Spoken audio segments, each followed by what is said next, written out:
자, 반대편 보고요. 예수의 십자가 축복합니다. 감사합니다. 우리 이단의 말씀하겠습니다. 마음을 지키는 게 중요한 것 같아서 한 번 더 이번 달에 이 말씀을 외우겠습니다. 모든 지킬 만한 것 중에 더욱 내 마음을 지키라. 생명의 근원이 이에서 남이니라. 잠언 4장 23절 말씀. 성령 하나님, 나의 마음과 생각을 지켜주옵소서. 하나님이 나를 사랑한다는 것을 믿는 믿음을 지켜주옵소서. 나의 미래가 복될 것이라는 소망을 지켜주옵소서. 가족과 교회와 대한민국을 향한 나의 사랑을 지켜주옵소서. 예수님의 이름으로 기도합니다. 아멘. 반드시 여러분의 선포된 말씀대로 될 줄 믿습니다. 오늘 부활절에 관한 말씀을 할 텐데요. 이게 절기예요. 그 절기에 관한 이야기부터 하겠습니다. 제가 이렇게 전했습니다. 하나님은 사람에게 시간에 대한 지혜를 주셨습니다. 여러 가지 지혜가 있는데 시간에 대한 지혜가 있습니다. 그 밑에 제가 이렇게 전했습니다. 어떤 사람은 한정된 하루 24시간을 잘 분배하고 능률적으로 활용하는 지혜를 하나님께 받았습니다. 이 말이 무슨 말이냐면 24시간이 우리 모두에게 하나님이 공평하게 주셨잖아요. 근데 누구는 이걸 48시간처럼 쓰는 사람이 있고 누구는 이걸 7시간처럼 쓰는 사람이 있더라고요. 24시간인데 목사님 어떻게 7시간처럼 쓰십니까? 그러면 하루에 16시간 주무시는 분들이 있습니다. 그리고 이걸 또 24시간을 48시간처럼 쓰는 경우는 이거 5분 단위로 살더라고요. 어떤 사람은. 그래서 이렇게 기록을 보면 5분 단위로 쫙 끊어놨어요. 그래서 그 사람들한테 언제 만날까요? 그럼 우리는 보통 11시요, 11시 반이요, 뭐 이렇게 하잖아요. 그 사람들은 11시 15분이었다 이래요. 그리고 그래요? 그럼 쟤한테 25분 시간이 있습니다 이래요. 내가 보니까 별로 중요한 것 같지도 않은데 이런 분 못 만나봤어요? 우리 교회에 있었어요. 남문 목사님. 원래 잘생겼는데 그렇게 사니까 인생이 막 이렇게 쪼그라들어서 그런 것 같아요. 그러니까 그 굉장히 부지런하게 살던 목사님이에요. 지금 미국 간. 그러니까 이제 거기 같은 경우는 나중에 제가 이렇게 보니까 이거 뭐야? 그러니까 예 목사님 5분 단위로 이렇게 산대. 에휴. 가슴이 아파요. 하여튼 열심히 산 사람입니다. 5분 단위. 그러니까 어떤 사람들은 뭐 시간에 대한 지혜를 주셔서 시간을 굉장히 허망하게 쓰는 사람도 많은데 24시간을 이렇게 누구는 5분 단위로 살기도 하고 또 48시간처럼 사는 사람도 있고 그러더라는 거죠. 두 번째 제가 이렇게 적어놨습니다. 어떤 사람은 어린 시절, 청년 시절, 노년 시절의 속성을 잘 이해하고 활용하는 지혜를 하나님께 받았습니다. 이게 시간에 대해서도 어린 시절에 할 수 있는 게 있고 청년 때 해야 되는 것이 있고 나이 들어서 되는 게 있는 거예요. 이 부분에 대해서 이해를 못하면 젊은 날 놓쳐버렸는데 나중에는 도저히 돌아올 수 없습니다. 보세요. 잠언 22장 6절에 있습니다. 여러분 읽으십시오. 시작.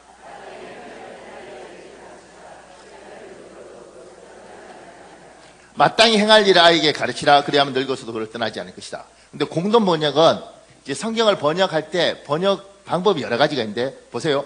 3살 버릇 8까지 간다. 마땅히 따를 길을 어려서 가르쳐라. 이스라엘 사람도 이런 말이 있네요. 그게 아니고 이걸 번역할 때 우리 마음에 딱 오도록 번역한 거죠. 우리가 그 성찬식 할 때 여러분 이제 떡과 잔을 나누겠습니다. 이스라엘 떡 없어요. 근데 그러니까 이제 빵인데 이스라엘 사람들은 근데 우리 사람 옛날 요새는 이게 이해가 가죠.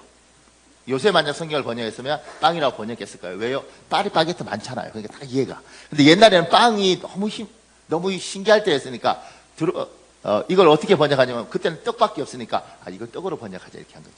그러니까 지금도 어렸을 때 가르치는 것들이 우리 마음에 어떻게 하면 확 와닿을까? 그걸 이제 고민하다가 3살 버릇 8까지 간다. 마땅히 따를 길을 어려서 가르쳐라. 이렇게 돼 있어요. 영어는 train a child 이렇게 돼있어요. 그러니까 아이를 가르치는 게 아니고 훈련시켜야 된다는 거예요. 그러니까 이게 굉장히 중요한 의미가 있는 겁니다. 그러니까 시간을 쪼개서 막 24시간을 48시간처럼 사는 것도 중요하지만 하나님이 나에게 주신 시간들 중에 요때 아니면 안 되는 게 있습니다. 보세요. 남자 아버지들 중에서는 요새 애들은 초등학교 4학년만 되거나 5학년 되면 더 이상 여자애는 못 끌어안아요. 그러니까 아빠가 뽀뽀하고 끌어안고 이건 이제 끝난 거예요. 잘 모르시면, 저는 없어서 잘 모르지만, 나중에 이제 한 4학년, 5학년쯤 됐을 때 애들 이렇게 딱 앉는 순간, 아빠 왜 그래? 변태야? 이래요. 그러니까 아이하고 스킨십가 없어지는 거예요. 왜냐하면 지금 애들은 애들이 아닌 거죠. 제가 자랄 때만 해도 내 친구가 초등학교 6학년인데 이게 여탕에 갔다니까. 그래도 봐주던 시대예요. 더 웃긴 건 그놈이 중학교 1학년 때 들어갔다가 아줌마한테 쫓겨나왔죠. 그때 개념은 이제 중학교 남자는 남자였어요. 그러니까 초등학교 6학년까지는 뭐죠? 남자가 아닌 거죠. 지금은요 7살짜리도 애 데려가면 안 돼요. 바뀌었단 말이에요. 그러니까 내 딸이 여자일 경우에 이 아이를 내가 뽀뽀하고 안고 같이 잘 수 있는 시간들은 요게 한 10살 요때밖에 안 되는 거예요. 넘으면 더 이상 안 되는 거예요. 그러면 요때만 가까이 있을 수 있는 거죠. 그걸 넘었으면 거의 끝나는 겁니다. 그러면 요때, 그러니까 요 시기 아니면 안 되는 거죠. 교회에 관해서 가르치고 훈련시키는 것들도 고등학교까지, 요새는 고등학교도 안 돼요. 그러니까 초등학교 때 애들이 교회 다니도록 하고 예배 드리는 것들을 훈련시키지 않으면 이 아이들이 청년이 돼서 교회 오는 건 거의 불가능할 수 있습니다. 왜냐하면 세상이 너무 좋아요. 제가 만났던 애 중에 목사가 될까 고민하는 애가 있었어요. 걔가 고려대학교 다니는 아주 똑똑한 수재였는데 그 아이가 그러더라고요.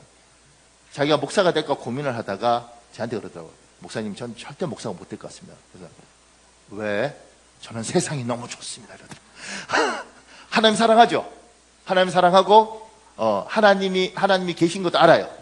그런데 그 20몇 살의 그 청춘에 나이트클럽 가서 노는 게 좋아요. 주님 사랑합니다. 막 이렇게 하는 거지. 왜냐하면 주님 사랑합니다. 이것도 하는 거예요. 이게 너무 좋은 거죠.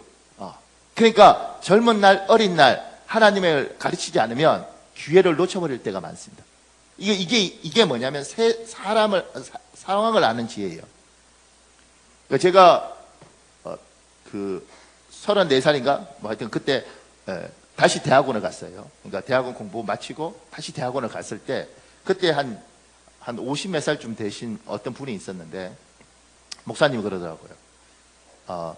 목사님 젊었을 때 공부하세요. 젊었을 때. 근데 저는 그거 그냥 들었어요. 참 젊었든 늙든 그냥 공부하면 되지 무슨 이렇게. 근데 이제 왜냐면 그거 알아들을 능력이 없었어요. 근데 40 넘어서 공부하는 거 굉장히 어렵습니다. 여러분 공부가 되세요? 기억하려면 계속 외우지 않는 이상은 정신이 안 맑고 집중하기가 굉장히 어려워요. 그러니까 나이가 젊었을 때 공부하지 않으면 안 되는 거고요. 표준말도 어렸을 때 익혀야지 안 되는 거예요. 우리 권성 목사님, 목사님 들어가서 막 이렇게 할 때 내가 이야기한다니까. 이 사람아, 목사가 돼서 들어가서가 뭐냐? 들어가서 표준말을 써라. 그러면 우리 김영진 목사님은 서울 사람이거든요. 영등포. 흐뭇하게 웃어요. 쓴다 이렇게. 어렸을 때 고치지 않으면 고쳐지기 어려운 거죠. 그러니까 이 시기가 있다는 겁니다. 여기서 굉장히 중요한 거 있습니다.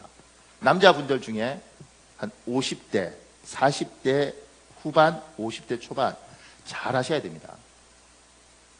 아직 못 알아듣시군요. 잘 하셔야 됩니다. 제가 만난 어떤 분은 2년 참으면, 우리 교회 말고 또 오해하고 2년 참으면 남편 전혀 퇴직한대요. 그 순간 도장 찍겠대. 퇴직금 내라! 이렇게 해서. 이거 진짜예요. 갑자기 내가 보니까 남자들 중에 떠는 사람도 있는데, 왜냐면 어렸을 때는 20살, 30살 때는 정신없이 살고 40쯤 되니까 애기 낳고 이제 생각이 들어오는데 그때 남편이 엇박 지르고 부부 사이가 안 좋고 이러면 여자가 고민을 하더라는 거예요. 옛날 여자는 그냥 이게 팔자근에 이렇게 사는데 요새 여자들은 고민합니다. 그리고 플랜을 세웁니다. 계획을. 내가 앞으로 50살이면 8년을 참는다. 그리고 네가 퇴직금 받는 순간 도장 딱 찍고 사요나라 이렇게 하는 거예요. 아니면 내 아들 이제 애 셋 중에 막내 남았는데 요거 결혼시키는 순간 도장 딱 찍고 빠이빠이 하는 거예요. 아파트 반 자르고. 이게 웃으면서 들을 일이 아니에요. 지금 내가 남자들 중에 웃는 사람도 있는데 많이 웃는 사람 중에 불안한 사람도 있습니다. 그러니까 젊었을 때 잘못하는 거야 철이 없으니까 40대부터 정신 바짝 차리고 잘하지 않는 순간 여러분 인생 끝날 수 있습니다. 나는요, 어느 날 저희 사모가 알았어요. 뭘 알았냐면, 이제 우리 교단 같은 경우에 목사가 이혼하면 목사 딱 이렇게 정리되도록 돼 있거든요. 그러니까 이혼하고 이랬던 사람들이 재혼하고 목사 되는 건 오케이. 예수 믿고. 그런데 이렇게 담임 목사에 있는 사람이 이혼하는 순간 목사에서 면직, 이게 지금 있어요. 이걸 얼마 전에 알았네. 웃으면서 잘하세요.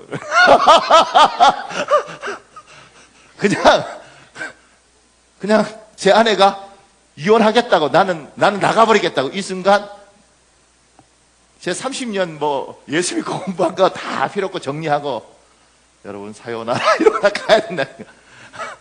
그러니까 이게 웃는 게 아니라니까요. 그러니까 젊은 날 잘못한 거 철없을 때 마누라 때릴 수도 있죠. 그 다음에 소리 지를 수도 있죠. 딴 여자 손 잡을 수도 있어요. 그죠? 그런데 이제 40이 좀 넘으면 이제 정신 바짝 차리고 이제 각성이 되는군요. 분위기가 아주 좋습니다. 정신 바짝 차리고 지금부터 공들여서 같이 잘 사십시오. 속으로만 하면 하고 기업으로 하면 들으니까. 왜냐하면 여러분 예수 믿어도 이 사이 안 좋으면요 굉장히 힘들 수 있습니다. 인생. 한 집에 왼수하고 같이 사는데 어떻게 은혜가 흐르고 그 다음에 하나님에 대한 간격이 있겠어요. 성경 공부 백날 하고 성령 충만해도 소용없습니다. 왜냐하면 집에 가는 순간 마누라가 밥그릇 던지고 남편이 신발 던지고 이러는 순간 은혜 하나도 안 남습니다.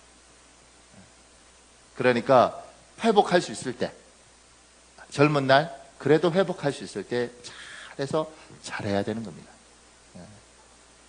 이게 복음이에요. 예수 믿는 것만 복음이 아니고 이게 복음이라고. 그러니까 젊은 날 실수했던 것에 대해서 인정하고 잘못했다고 그래야죠. 그리고 앞으로 60을 위해서 40대, 50대 자기 관리를 잘 하십시오. 그래야 남아있는 생이 행복하고 은혜가 있는 겁니다. 또 하나 시간에 대한 지혜 중에 제가 읽지 않았습니다. 어떤 사람은 반복되는 시간 단위 하루 또는 1년을 잘 사용하는 지혜를 하나님께 받았습니다. 이게 무슨 말이냐면 하루는 아침, 점심, 저녁 있잖아요. 요거 잘 쓰는 거예요. 봄, 여름, 가을, 겨울 있잖아요. 이 절기를 계절을 잘 쓰는 거예요. 그러니까 하나님이 우리에게 시간에 대한 지혜를 주셨는데 예수를 믿어도 지혜가 없으면 많은 시간을 허비하고 그 다음에 젊은 날 해야 될 것, 나이 들어서 해야 될 것, 이걸 잘못해서 하나님이 불쌍히 여기셔도 내 인생이 굉장히 힘들 수 있다는 겁니다. 근데 그 시간을 쓰는 것 중에 뭐냐면 1년이면 1년 단위, 하루면 하루 단위를 쓰는 법이 있다는 거예요. 근데 유대인들은 구약 성경의 절기를 지금도 지킵니다. 매년 반복을 통하여 하나님의 은혜를 기억하는 겁니다. 우리 신명기 16장 13절에 있습니다. 여러분 읽으십시오. 시작.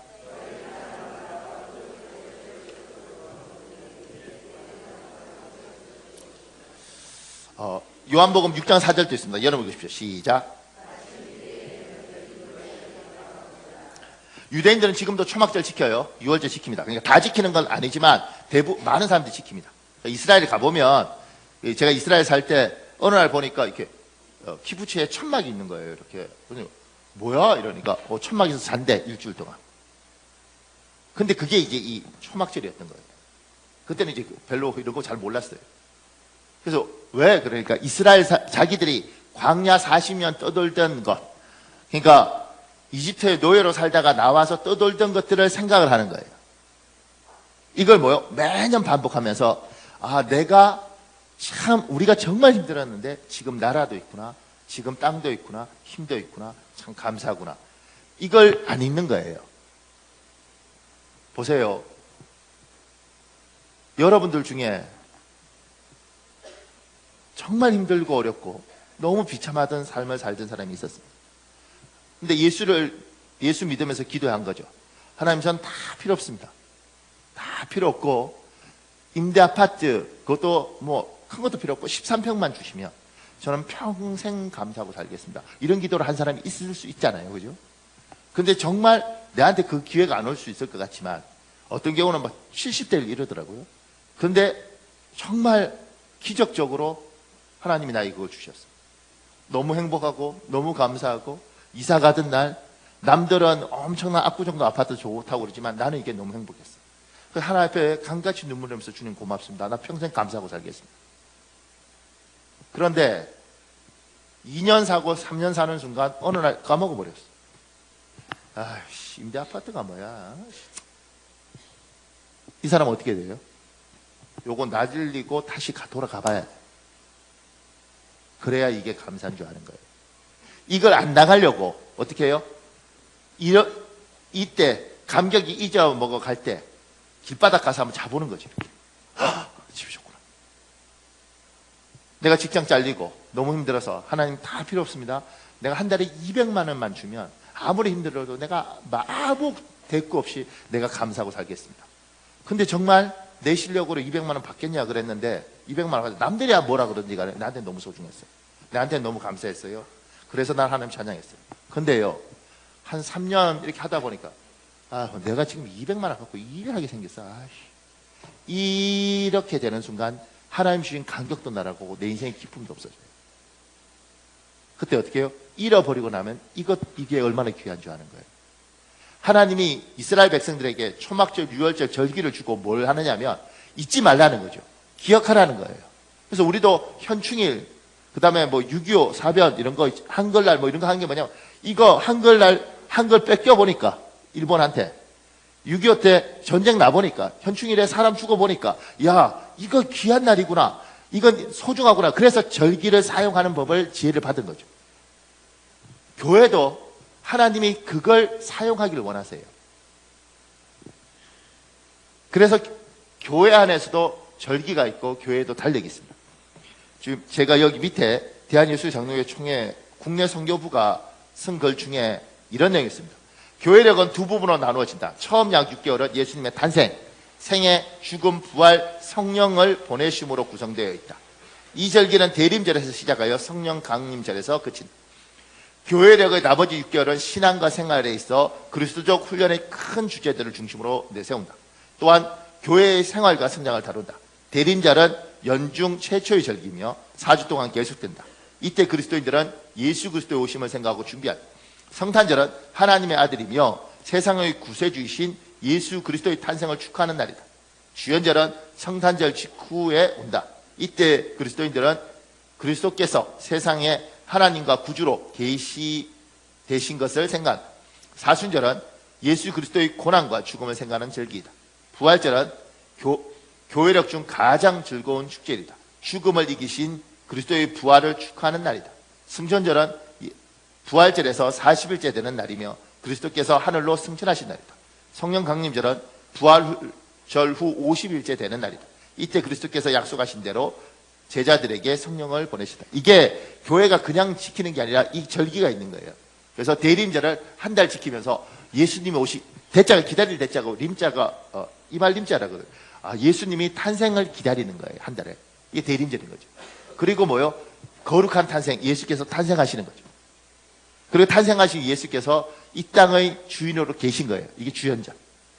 그러다가 그 예수께서 고난을 당하세요. 이거 사순절, 40일.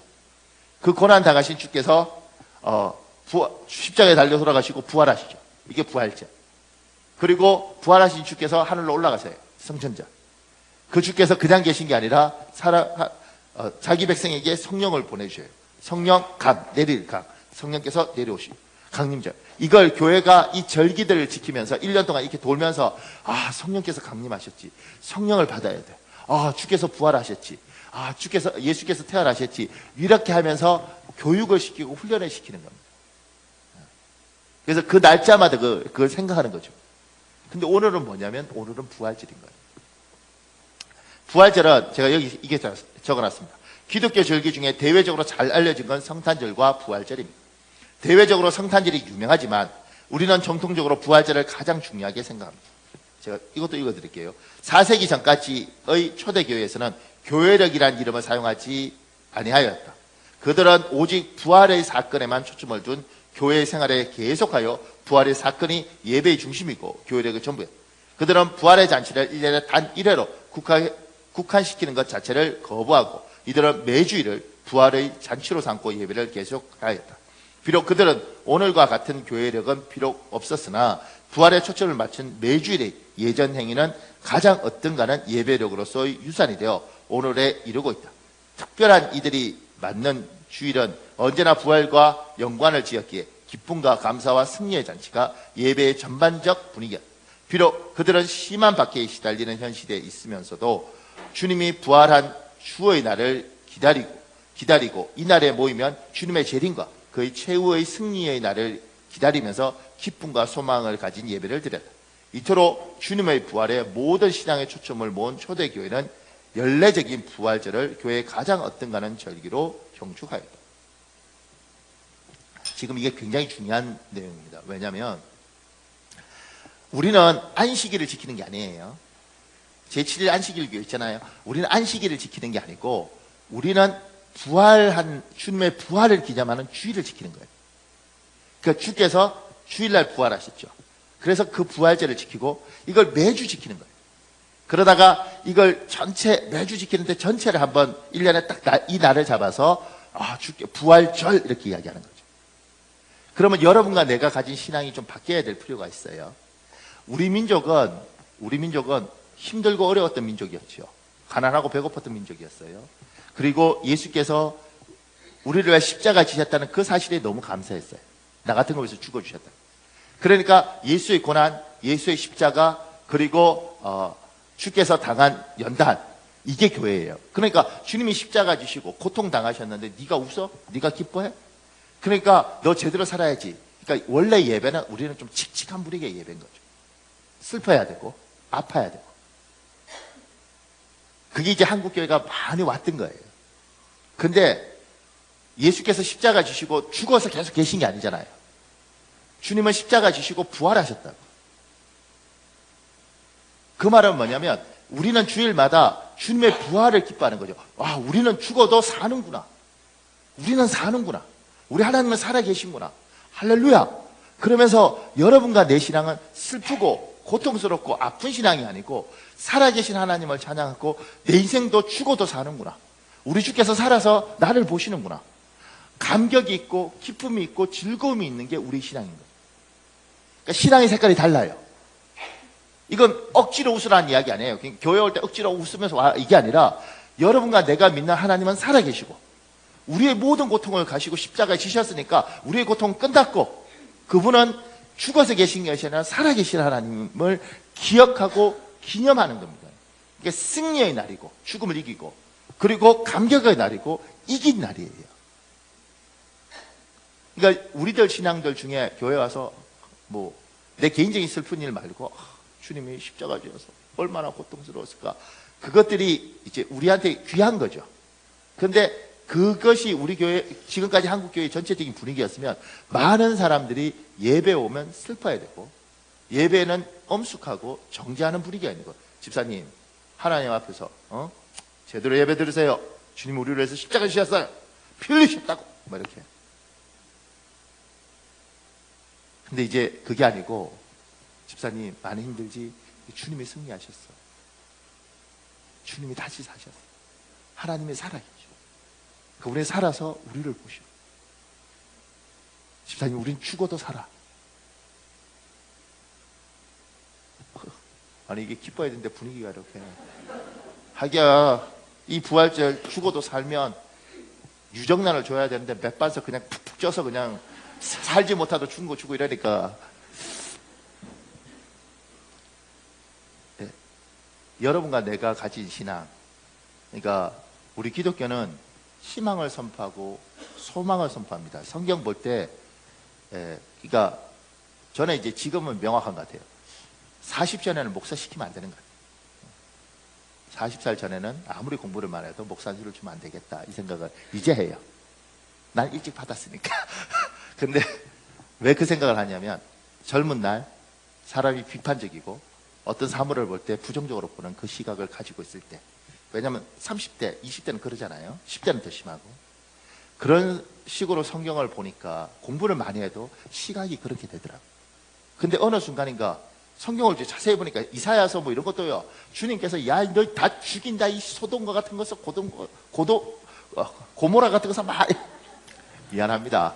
내가 1시간씩 설교하는데 오늘 30분 만에 설교를 마쳐야 된다고. 성가대 고래도 은혜스러웠어요. 나 성가대 하다가 누구 죽는 줄 알았어.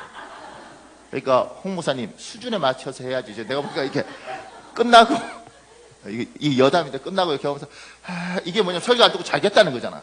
그러니까 하여튼 고생하셨습니다. 그러니까 빨리 가야 된다. 근데 그렇게 비판하고 야단치고 이렇게 성경에 나와 있는 것 같지만 성경은요 반드시 이사야서, 에스겔서, 예레미야서에 마지막에 어떻게 되는 줄 아세요? 내가 너희를 어떻게 있겠느냐. 그래도 내가 너희에게 거루투기를 남겨두겠다. 그래도 내가 너희를 회복시키겠다.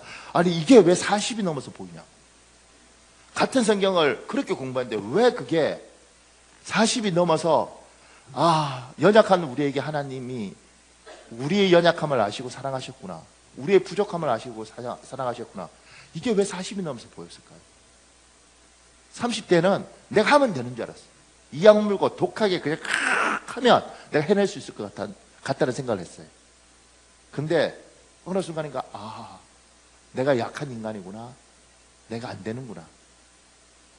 하나님 그러면 안 되는 나 같은 거 버리시는 거예요. 근데 어느 날 성경에서 안 되는 이스라엘한테 너무 분노하시다가 하나님 그러시는 거죠. 근데 내가 너를 어떻게 있겠냐. 내가 너를 어떻게 버리겠냐. 내가 너를 버리려고 할 때 내 안에서 너에 대한 사랑이 불타는 것 같아서 내가 너를 잊을 수 없다. 왜 그게 지금 보였을까요? 그리고 나니까 우리가 믿는 예수가 어떤 예수일까? 하나님이 우리에게 무슨 말씀을 하시려고 그럴까? 이게 달라 보이더라는 거예요. 똑같은 성경인데 정말 열심히 저 정말 열심히 공부했거든요. 그러니까 목사들 중에 교수 안 되고 신학대학원 4개 나온 사람이 몇 명이나 되겠어요? 대학이 아니고 신학대학원만 4개를 나왔는데 그럼 얼마나 열심히 공부했겠냐. 그런데 왜 난 몰랐지? 왜 주님의 시각을 나는 오해했을까? 그러니까 주일은 하나님이 여러분에게 얘야 내가 널 위해서 죽었다. 그리고 다시 살았다. 그러니까 너도 다시 살자. 다시 살자. 그 이야기를 하시는 거예요.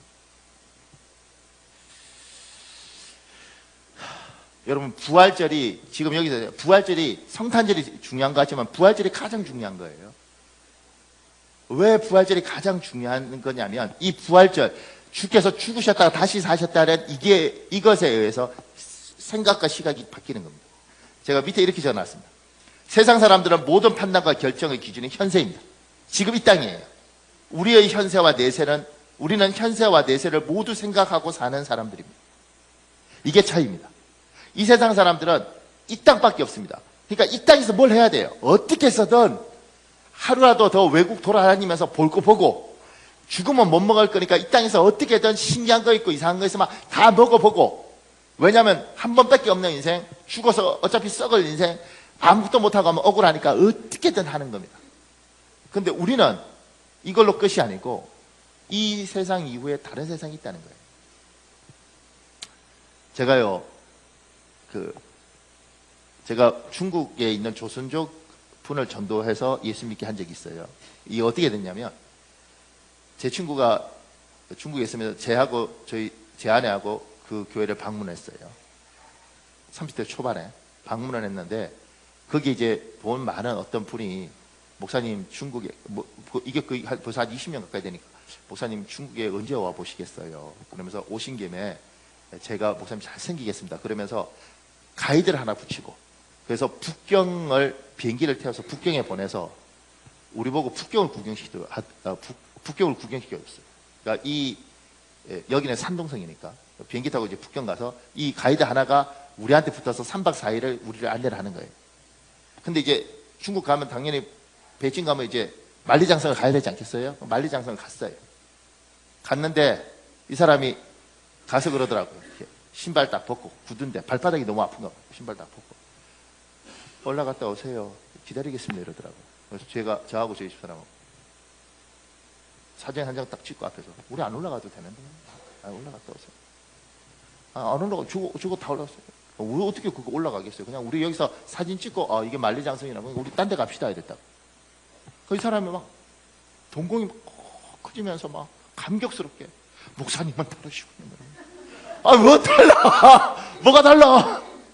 근데 이 사람이 이야기를 하는 거예요. 무슨 이야기를 하느냐면 한국 사람들은 오면 어떻게 온 건데 본전 뽑아야 된다는 거예요. 그래서 만리장성 기어이 끝까지 올라갔대. 저까지 자기가 맨날 안내하다가 발바닥 아파 죽는 줄 알아요. 그러니까 그러면서 한국 사람들은 본전 뽑아야 된다고. 본전 뽑아야 돼. 그러니까 만리장성 정말 다 돌릴 것처럼 막 하여튼 올라갈 수 있을 만큼 올라간다는 거예요.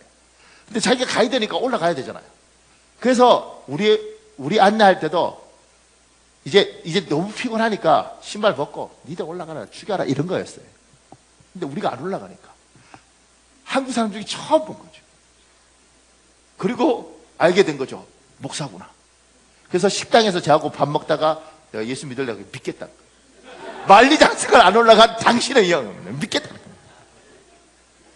왜냐하면 진짜예요. 진짜예요. 그 사람이 식당 하다가 식당에서 밥 먹다가 그 방이었거든요. 문 딱 닫고 제가 영접 기도 시켰죠. 근데 그때까지 그 중국하고 우리하고 뭐 이게 제대로 안 된 그런 상황이었으니까 딱 시키고 그날 막바로 비행기 타고 왔어요. 나 잡혀서 전도했다가 잡혀가면 어떡해. 그때는 너무 새 가슴이라서 하여튼간 근데 이 친구가 받아준 건 딱 간단한 거예요. 저 모든 사람은 길을 쓰고 올라가는데 이 사람들은 왜 안 올라가지? 세상에 어떻게 이런 사람이 있을 수 있나? 그거 신기하죠? 그러면서 받아들여요. 여러분과 나는 이 땅도 있고 저 하늘도 있습니다. 그러니까 여기서 악달같이 그래 어떻게 사는 인생 내가 죽도록 만마야 돼 이렇게 독하게 안 살아도 된다는 거예요. 근데 한 번밖에 이 땅밖에 없는 인생들은 이 땅에서 반드시 할 거 다 하고 당한 거 복수하고 그 다음에 내 억울한 거 내가 다 하고 그렇게 사는 거예요. 우리는 그렇지 않아요. 그 이유가 부활은 뭐예요? 죽었다가 사셨잖아요. 하늘도 있고 땅도 있다는 거예요. 천국이 있다는 겁니다. 이 신성종이라는 사람이 쓴 글 중에 이런 내용이 있습니다. 지옥을 바라보니 이 사람 지옥 갔다 왔다는 거예요.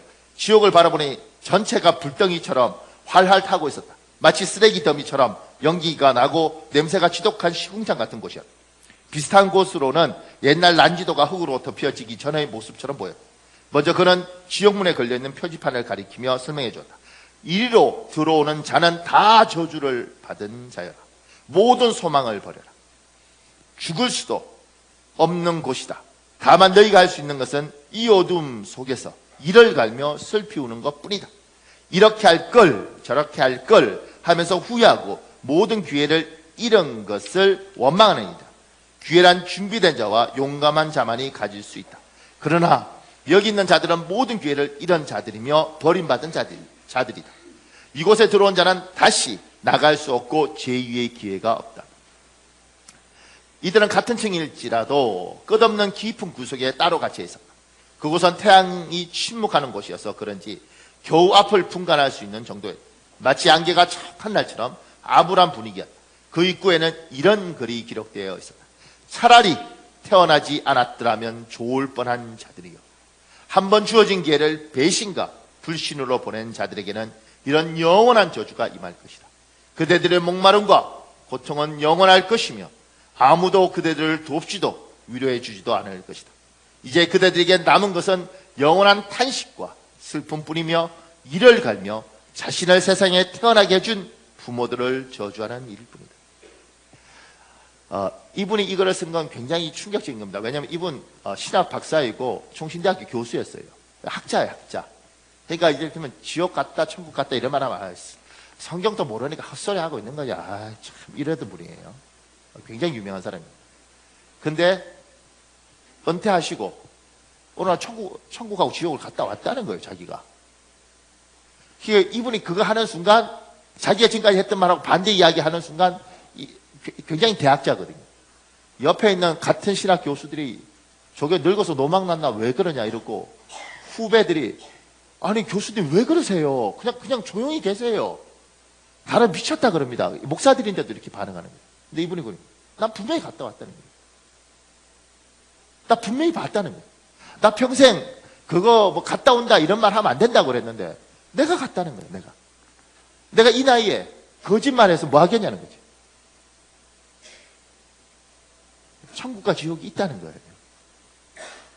어떤 분들은 그런 이야기 하죠. 지옥이 어디 있습니까? 그냥 딱 죽으면 싹 없어지는 것.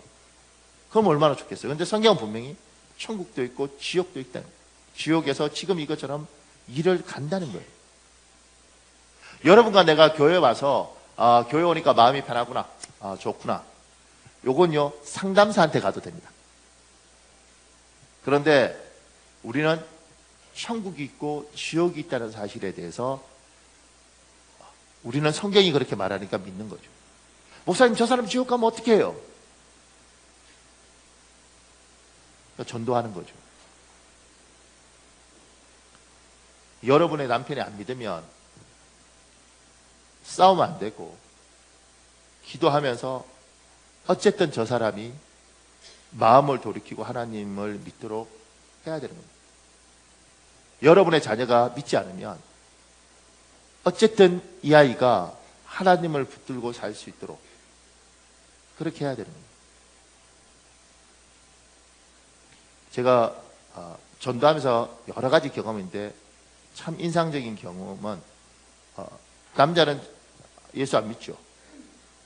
그리고 내가 봐도 안 믿을 것 같아. 그런데 제가 그 사람한테 하나님 있냐고 하니까 자기는 없다고 생각한대요. 뭐 또 삼성전자에서 잘 나가는 사람이니까 똑똑한 사람이니까 자기를 못 봤기 때문에 못 믿는다는 거예요. 뭐라 그러겠어요? 내가 하나님 내려와 보세요. 그런다고 저분 내려올 분도 아니고. 내가 이 사람한테 무슨 말을 해야 될까? 그러다가 그 아내는 열심히 있는데 또 지혜로운 여자예요. 제가 생각할 때. 성질은 뭐 어떻든 간에. 근데 제가 이렇게 보니까 이 여자 집사가 남편 가족에게 참 잘했어요. 시어머니 아플 때 버스 2번 타고 가면서 매일 병원에 가서 병문안하고.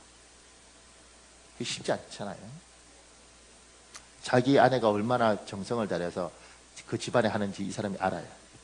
제가 이렇게 말했어요. 당신은 당신의 아내를 신뢰하는가? 이분이 그러죠. 예, 저는 제 아내를 신뢰합니다. 이러더라고요. 집사님은 하나님 있다고 믿습니까? 그러니까 이 여자 집사가 예 이러는 거예요. 제가 여기 당신은 당신의 아내를 신뢰한다고 이야기하는데 당신의 아내가 하나님이 있다고 말하지 않습니다.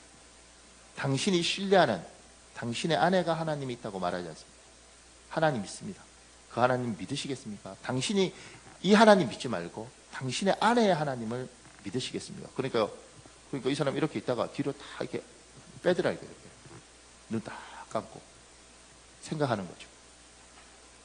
그 모습이 참 인상에 각인이 되지 않아요. 그리고 이렇게 말하더라고요. 목사님 제가 미처 그 생각은 못했네요. 내가 내 아내를 신뢰하니까 내 아내가 믿는 하나님을 내가 믿겠습니다. 이러더라고요. 반대로 당신은 당신 아내를 신뢰합니까? 목사님 같으면 신뢰하시겠어요? 당신의 아내가 하나님 있다고 합니다. 그래서 나는 없다고 그러는 거예요.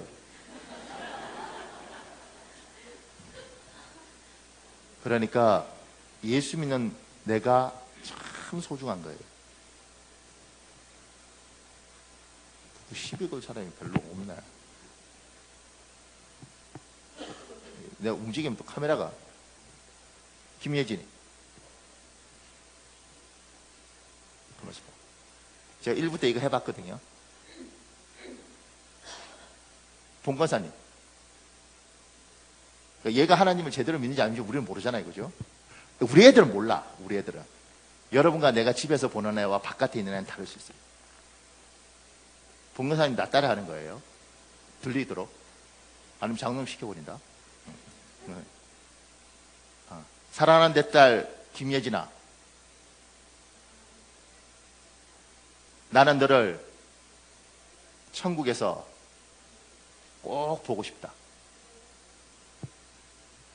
너는 뭐라 그럴 거야? 미쳤어요, 엄마. 이 땅에서 지긋지긋한데? 내가 1부 때 이거 몇 명한테 시켜봤거든요. 저는 이렇게 생각합니다. 이를테면 우리 교회 중에 믿음 좋은 애들도 있고 믿음 안 좋은 애들도 있고 뭐 이럴 수 있잖아요. 잠깐만, 내가 네 믿음이 좋다 안 좋다 이 이야기를 하는 게 아니고, 이 아이들이 내 엄마를 신뢰하고 내 아빠를 신뢰하면 아빠의 하나님이기 때문에 믿을 수 있어요. 그러니까 나는 하나님 못 봤어. 이것도 제가 직접 본 건데요. 그 집의 둘째 딸은 믿음이 없어요. 애가 내가 전도하는데 그러더라고요. 목사님, 저는 하나님이 없다고 생각합니다. 뭐라고 그러겠어? 하나님 없다고 생각하는데 못 받은. 근데 그때 아빠가 옆에 있었어요. 아빠가 이렇게 말하더라고요. 예, 아빠도 그렇게 생각했습니다. 나도 그렇게 생각했습니다. 그런데 아빠가 하나님을 만나고 나니까 다른 생각이 들더라고요. 아빠가 말하는데 하나님이 있다는 거예요. 걔 그 자리에서 예수님 영접하겠다고 무릎 꿇었어요. 기도 다 하고 나중에 집에 가서 나 미쳤구나, 속았구나 이런 생각이 들더래. 그러던 말든 간에 지금 교회 잘 다녀요. 그러니까 이게 아버지, 어머니가 가진 절대적인 겁니다. 나를 보고 얘는 판단할 거예요. 하나님이 있다 없다. 왜냐면 지는 못 만났으니까. 근데 내 엄마를 보니까, 내 아버지를 보니까 하나님이 있는 것 같아요. 내 엄마 행동과 내 아버지의 행동을 보니까 하나님 살아있는 것 같아요. 내 하나님을, 내가 믿는 하나님을 전달해 줍니다. 이 아이는 나는 하나님 못 봤는데 우리 아버지 속에 있는 하나님이면 내가 받아들이겠다는 거예요. 우리 엄마 안에 있는 하나님이면 내가 받아들이겠다는 거예요. 이게 여러분, 제가 이 고난주간 설교하면서 가장 저한테 놀랬던 건, 설교하면서, 설교 준비하면서 하나님이 우리에게 권위를 주시는구나. 근데 저는 권위는 막 대통령 뭐 이런 게 권위인 줄 알았어요. 근데 아버지가 되는 순간 하나님은 나에게 아버지로서 권위를 주셨어요. 누구예요? 내 아이한테는 난 절대적인 권한을 갖고 있더라고요. 얘들이 어렸을 때. 내가 어머니가 되는 순간 하나님이 나에게 어머니로서 권한을 부여하셨어요. 이 아이에게 나는 특히 어렸을 때는 절대적인 권한을 가지고 있어요. 이 아이가 날 보면서 엄마의 하나님을 믿을지 말지, 아버지의 하나님을 믿을지 말지, 사춘기 때 방황을 할 수 있지만 내 아버지의 하나님이 살아계신 게 분명하니까 나는 그 아버지 하나님을 믿겠다. 놀라운 건 뭔지 아세요? 제가 만났던 사람 중에 절대 교회 안 다니는 사람이 있었어요. 체육관 하는 사람이었는데, 그 방송국에 스턴트맨하고 이순신 할 때 그 이순신 장군으로 나왔던 그 김명빈인가? 뭐 그 친구 대신 바다에 뛰어내리고 뭐 이순신 역할을 그런 사람이었는데, 그게 그러더라고요. 어느 날 제가 전도할 때, 목사님, 전 예수 안 믿습니다. 왜 안 믿냐? 이렇게 물어요. 하나님 없습니다. 아니, 왜 없다고? 내가 목사라고, 내가 하나님 있다고 말하지 않냐고. 우리 교회 나오라는 게 아니고 하나님 있다고. 뭐라고 하는지 아세요? 우리 아버지가 목사예요.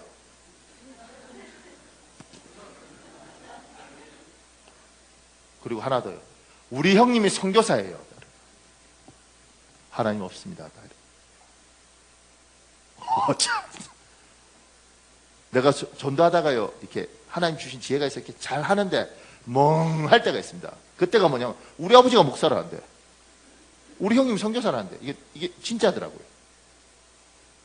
자기가 어렸을 때부터 아버지를 보고 형님을 보면서 나는 하나님 없다고 생각했다는 거예요. 왜 그랬겠어요? 아버지와 형님이 어렸을 때부터 검도 하고 태권도하고 이렇게 막 하는 애였으니까, 아버지가 목사이고 형님인데 너 이 자식이 뭐 돌아다니고 술 처먹고 이 새끼 네가 사람이야 이렇게 막 한 거지. 얘가 행동이 어떻게 됐든 사랑을 해줘야 되는데 정죄하고 막 네 같은 게 인간이 되겠냐 이렇게 하면서 얘가 봤던 건 뭐냐면, 당신들이 하나님 믿으면 그 하나님 같은 하나님은 난 안 믿겠다는 거예요. 그래서 안 다닌 거예요. 그래서 제가 우리 새 아들과 어떻게든 안 싸우는 겁니다. 얼마나 더럽고 치사한 줄 아십니까? 얼마나 그럼에도 불구하고 이 아이들이 볼 때 우리 아버지가 목사예요. 공부 안 한다고 맨날 때리고 너 목사 새끼가 이따위로 살아 제대로 살아. 우리 아버지 보면서 내가요, 그런 하나님은 난 안 믿어요. 그럴까 봐. 저는 이야기했잖아요. 학교 태워다 주고 지갑에 딱 2만 원 꺼내서 아들 용돈 쓰라. 중학교 2학년일 때 고맙습니다 얘기하려고. 왜죠 이게 이런 표정. 사춘기 때 건드리면 안 되는데 용돈도 주면 안 되는데 줬는데. 제가 어떻게 했겠어요? 이놈 새끼가 안 줘! 이러지 않고 받아주세요 제발. 쓰세요. 얘가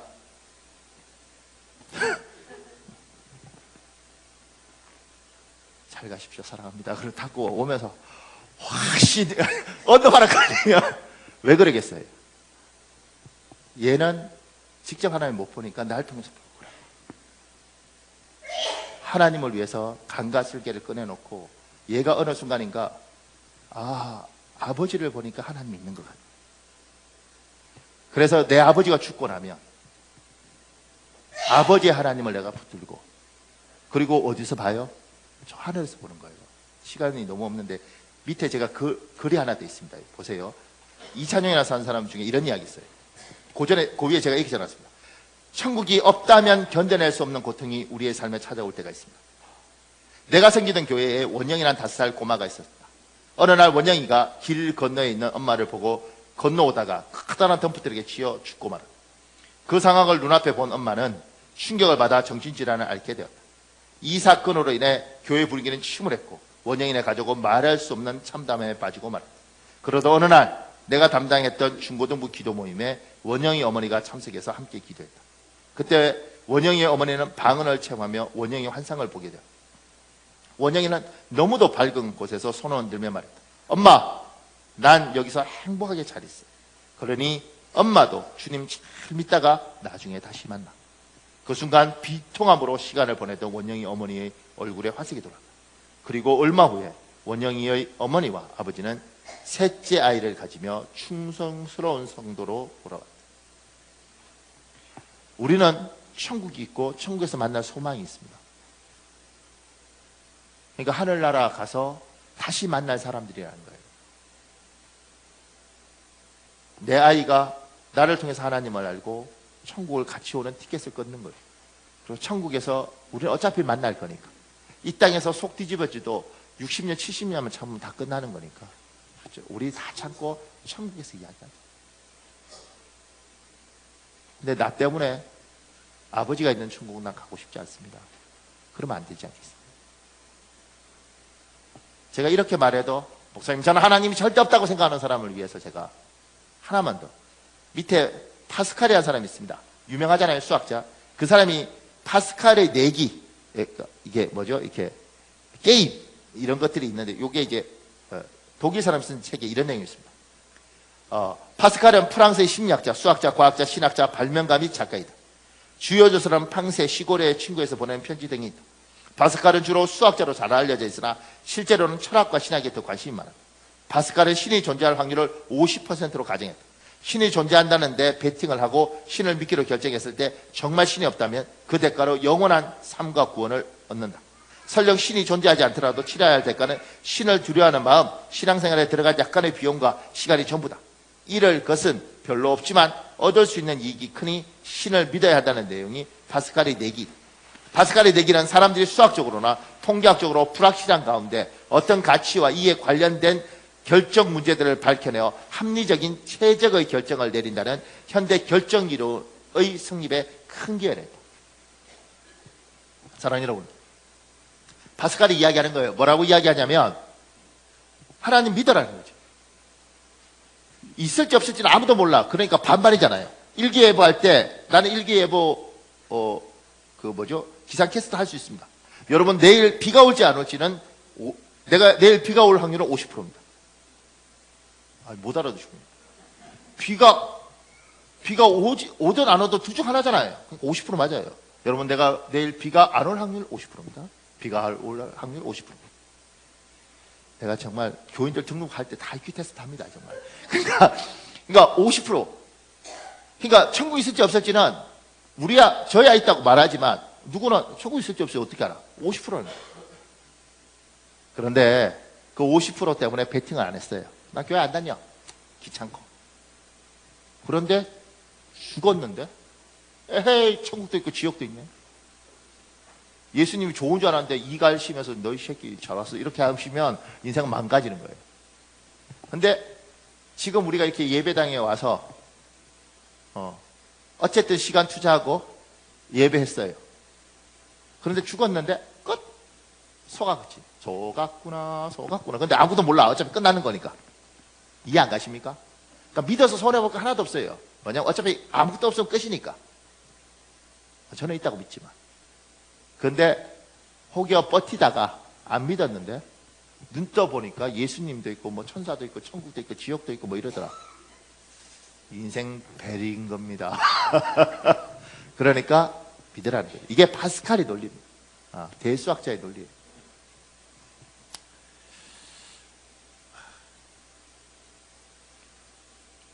하나만 더 이야기하고 제가 마치고 싶은데요. 로마서 12장 17절에 있습니다. 이거 읽으십시오. 시작.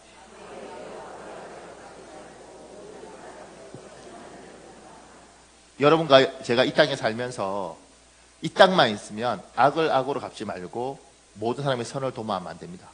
너무 억울해요. 너무 원통해요. 내 당한 게 억울해. 로마서 12장 19절에 밑에 이렇게 적어놨습니다. 사랑하는 여러분, 여러분이 직접 복수하지 말고 하나님께 맡기십시오. 성경에 원수 갚는 일은 나의 일이다. 내가 갚아주겠다라고 기록되어 있습니다. 이게 굉장히 중요한 건 뭐냐면 하나님 이야기하시는 거예요. 얘야, 이 땅에서 너는 착한 역할만 해라. 나쁜 역할, 복수는 내가 할 테니까 너는 선한 데 있어라. 그래서 누군가가 하나님 저거 복 주셔도 됩니까?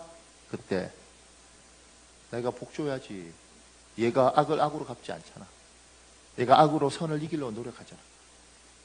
얘는 복 받아야지.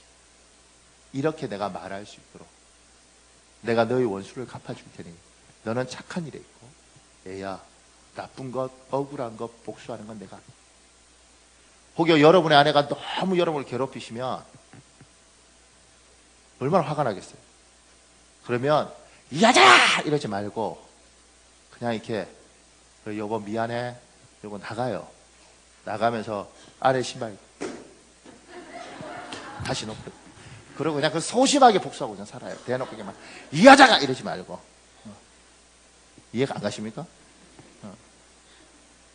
그냥 이렇게 옷 이런 거 이렇게 걸어주면서 여보 남편이 승질 같으면 여보 옷 걸어줄게 이러면서 이거 아버지 막 이렇게 걸고 그냥 소심하게 복수하고 남편한테 뭐 이러지 말고 복수는 하나님께 맡기고 착한 일을 하십시오. 그러면 하나님께서 이게요 요한계시록 21장 1절에 4절에 있는데 미안합니다. 이거 읽을래요? 같이 시작.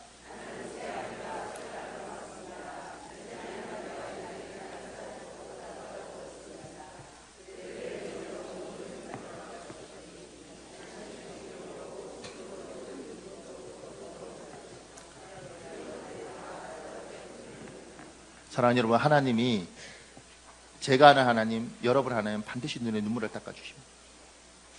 그러니까 너무 억울하고 너무 원통한데 여러분이 복수하지 말고 하나님께 복수를 맡기시고 분명히 하나님께서 여러분의 원통함과 억울함에 대해서 그냥 넘어가지 않고 눈물을 닦아주실 겁니다.